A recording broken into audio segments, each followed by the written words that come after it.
สบายดีสบายดีพี่น้องป้องป่ายสาว YouTube ทั้งในและต่างประเทศเนาะสบายดีเพื่อนๆพี่ๆทุกคนเนาะเหตุเกตสายล็อกแต่ก็ไม่ได้ไปล็อกช่วงนี้ก็หาเงินเก็บเงินก่อนเพราะว่ามีแพลนว่าจะไปเที่ยวอีกเนาะไปให้ผู้บ่าวจีนอุ้มขี่สกีแล้วทีนี้ มาว่าเรื่องผู้บ่าวเนาะมาว่าเรื่องผู้บ่าวเกดก็สิมีเรื่องมาเล่าสู่พี่ๆเพื่อนๆฟังเนาะเกี่ยวกับเป็นนิทานละกันนิทานที่มาจากชีวิตจริงนี่แหละเนาะนิทานมีคู่รักอยู่คู่หนึ่งซึ่งหักกันมาตั้งแต่สมัยเรียนหนังสือเนาะตอนสมัยเรียนหนังสือก็เป็นบุคคลธรรมดาบุคคลธรรมดาที่ว่าครอบครัวอยู่ในฐานะที่ว่าปานกลางบ่ได้ร่ำบ่ได้รวยพอมีพอกินเนาะแต่ที่นี่หลังจากเรียนจบก็ได้ไปทำมาค้าขายนำกันเนาะสองคนก็เป็นแฟนกันมาตั้งแต่เรียนหนังสือเนาะหลังจากจบก็มาค้าขายนำกันได้ประมาณ 2-3 ปีเนาะ 2-3 ปีก็เลยเริ่มสร้างเนื้อสร้างตัวได้แล้วเนาะเริ่มสร้างเนื้อสร้างตัวได้แล้วและทีนี้กระแสของการขายเครื่องออนไลน์เนาะการขายเครื่องออนไลน์ก็เริ่มมาแห้งในระยะหนึ่งเนาะและผู้เป็นผู้สาวก็เลยตัดสินใจที่ไปสั่งเฮ็ดแบรนด์เครื่องสำอางยี่ห้อนึงเนาะอยู่ที่ประเทศไทยแล้วก็มีอย.อีหยังมาหับห้องคักแน่เนาะก็มาโปรโมทขายกะดวงชะตานางกะเขาด้านนั้นเนาะมาโปรโมทขายก็เริ่มมีชื่อเสียงเริ่มได้ขายดีเริ่มมีคนนิยมชมชอบจนนางได้ไปหับรางวัลอยู่ที่เมืองไทยเนาะแล้วจากนั้นลาวกับผู้บ่าวลาวหรือแฟนลาวก็ได้จัดงานแต่งงานแล้วก็แต่งงานกันอยู่กินนำกันเนาะซื้อดินซื้อดอนเฮ็ดเฮือนเฮ็ดซ่านเนาะเฮ็ดเฮือนเฮ็ดซ่านแต่งงานอยู่กินนำกันกะคันรวมๆก็ได้ประมาณอยู่ 3-4 ปีเนาะแต่ว่าเริ่มจะมีเงินนี่มาในระ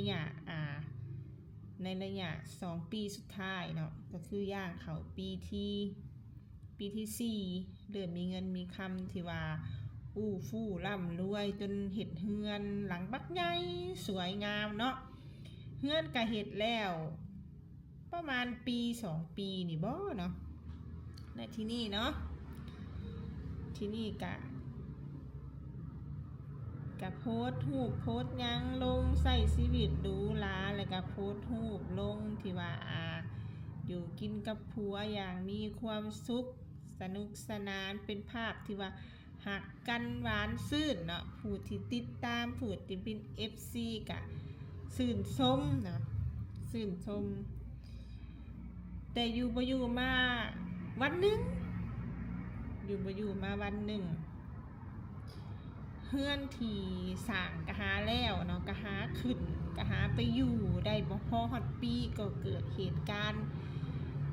ไฟไหม้เนาะไฟไหม้ผู้เป็นแฟนหรือเป็นผู้บ่าวหนีออกมาได้แต่ผู้เป็นเมีย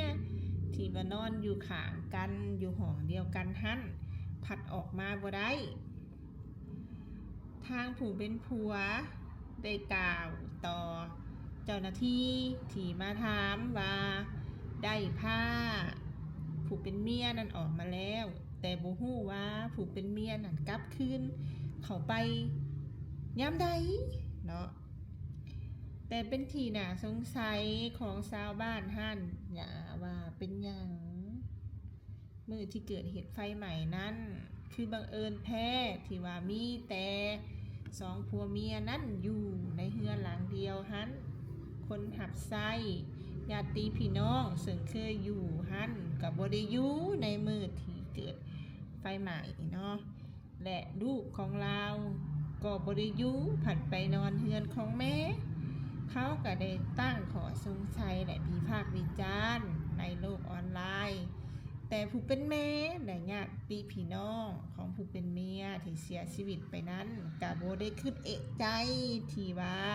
อยากจะห้องขอเขียนใบคำห้องสืบสวนสอบสวนจากเจ้าหน้าที่ตำรวจเพราะว่าอยู่ที่บ้านเมืองนั้นถ้าเจ้าต้องการสืบสวนต้องการชันสูตรศพเจ้าผู้เป็นแม่จะต้องเฮ็ดใบห้องขอเพื่อเอาศพของลูกออกจากบ้านแล้วไปตรวจอยู่ที่นิติเวชเนาะและความเชื่อในบ้านเมืองนั่นก็เชื่อว่าการที่เอาศพออกจากบ้านมันก็เป็นเรื่องบ่ดีแล้วเอาศพออกจากบ้านแล้วจะนำกลับเข้ามาบ้านก็ถือว่าเป็นเรื่องยากนั่นก็เลยเฮ็ดให้ครอบครัวและแม่ของเราบ่คิดเอะใจที่จะเอาลูกไปชันสูตรศพแม่ก็ตั้งสติบ่ได้มีแต่ห้องไห้ห้ำให้ญาติพี่น้องทางผู้หญิงก็ตั้งสติบ่ได้มีแต่ห้องไห้ห้ำให้เพราะว่าผู้เป็นเมียหรือผู้เป็นลูกสาวหั่นได้ตายในกองไฟในเฮือนหลังนั้นเนาะถึงโลกโซเชียลสิวิพากษ์วิจารณ์สำใดก็ตามว่าควรเอาศพของลูกสาวนั้นไปชันสูตรและเอาผู้เป็นผัวไปสอบสวนสืบสวนเบิ่งดูแต่ยังมีภาคส่วนญาติพี่น้องก็ยังออกมาให้การว่าโอ้เพิ่นก็เสียใจแฮงแล้วเพิ่นก็เฮ็ดความสุดความสามารถแล้วแต่เพิ่นซอยเมียเพิ่นบ่ได้ก็บ่ให้ทางบ้านทางเมืองวิพากษ์วิจารณ์หลายและสุดท้ายก็ได้เฮ็ดพิธีทางศาสนาและก็ได้นำเอาลูกสาวหรือผู้เป็นเมียนั่นไปเผาตามศาสนาเนาะทุกคนหลังจากนั้นบ่ทันได้ฮอดปีก็ได้ยินข่าวว่าลูกเคยบ่ให้แม่เฒ่าเขาไปหาหลานบ่ให้แม่เฒ่าเขาไปในเฮือนที่ลูกสาวเคยอยู่นั้นแล้วทางผู้เป็นผัวก็ได้ออกมาแก้ข่าวว่าบ่เป็นมูลความจริงแต่อย่างใดและมาในช่วงปีก็ได้ยินข่าวอีกว่าทางผู้เป็นผัวได้เอาเมียใหม่แล้วและเอาสมบัติ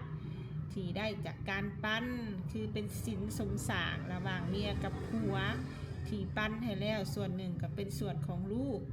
ได้นำเอาไปขายเพื่อมาจุนเจือเมียใหม่และบัดนี้ทางครอบครัวผู้หญิงเนาะผู้เป็นแม่จึงได้หูตาสว่างอยากห้องขอความเป็นธรรมจากเจ้าหน้าที่ตำรวจพอคิดได้ถึงที่ชาวบ้านชาวเมืองวิพากษ์วิจารณ์แต่มันก็สายเกินไปแล้วในเมื่อตอนที่ลูกของเจ้าเสียชีวิตเจ้าก็บ่เอะใจและก็บ่ได้คิดอยากจะเอาลูกเจ้าไปชันสูตรหรือเก็บหลักฐานจุดเกิดเหตุเก็บกำข้อมูลอันใดหรือสืบสวนสอบสวนผู้ใดเนาะจนได้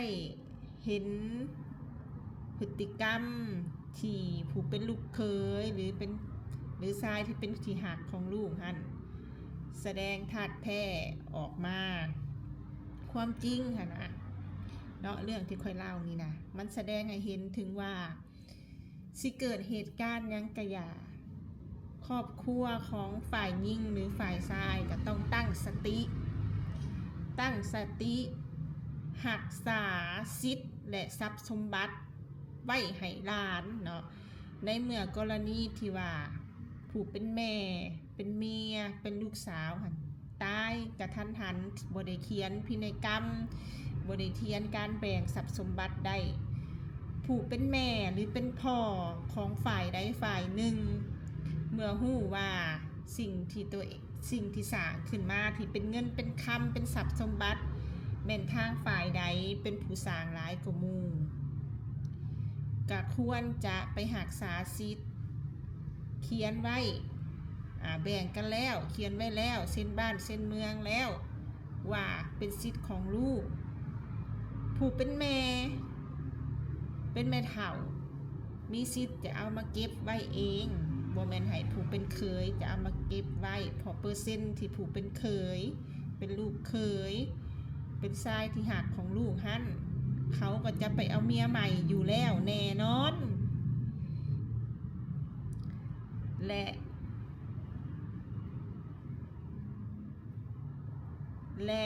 ในเมื่อ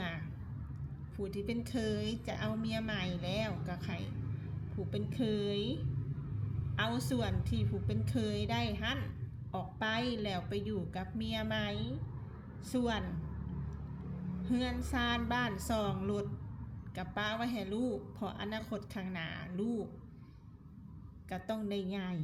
ต้องได้เฮียนต้องได้ใช้ชีวิตเหมือนคนทั่วไป